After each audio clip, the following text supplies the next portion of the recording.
Morricone. We had to do a Morricone piece, and it was actually Frank found this piece. We actually did a Morricone piece, I think, on almost every record we did together. Yes. Almost. I think and it's very lovely of him to let us do these pieces, because they're generally not sung as songs. And like 20 years ago when we did Nella Fantasia, and it was like a struggle because it's an instrumental piece written by him, and it was a struggle to get permission. This worked a little easier. The only problem was that his publishers never heard of the song. So it's a pretty unknown Morricone track that was used on some Italo Western in the 60s. And so we had lyrics written to it, and the rest is history. Yes. Yes.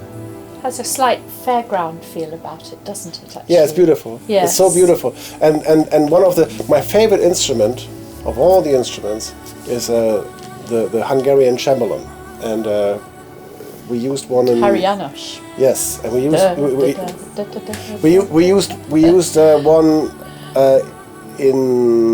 on the Harem album, and we revisited it and recorded a cembalo with one of the greatest players in Hungary. So very authentic. Yes, yeah. Fly to Paradise was a battle because Frank didn't want to do it. And I was obsessed with this song. And it's by one of my sort of favourite modern choral composers, Eric Whittaker, who I've been talking to now for years.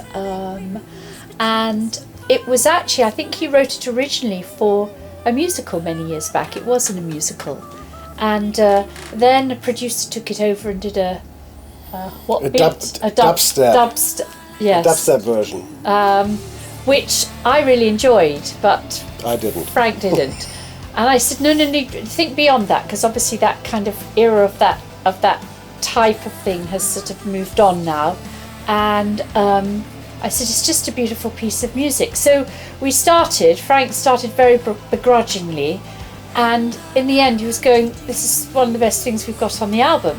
He loved it. So, that often happens with us. Often Frank would say, you've got to do this song, and I go, oh no, I don't like it, I don't want to do it. No, just try it, do it.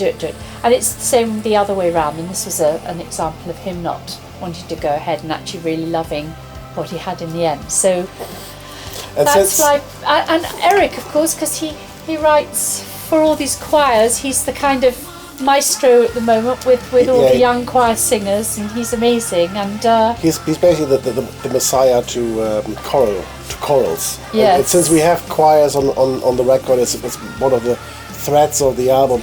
It seemed very fitting. It was just natural that he has a song on there. And then I turned it from dubstep into like a modern rock song, and now it's one of my favorite tracks on the album. So it's very Handel. I like to have a Handel piece, so Gian El Segno seemed the right piece for this. It's beautifully written.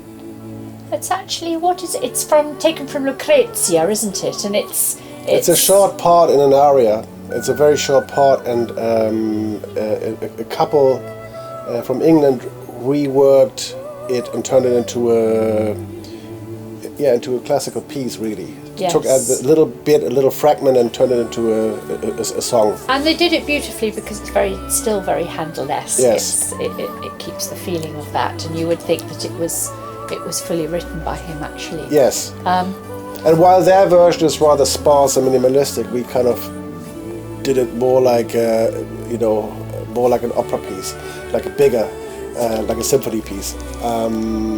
With lots of choir, of course. Yeah, but there's a choir as well. It's a beautiful, beautiful little piece, and not known at all, which is it's like something that is like we just basically found a little gem there. Yes, it's all about finding those beautiful little jewels and gems.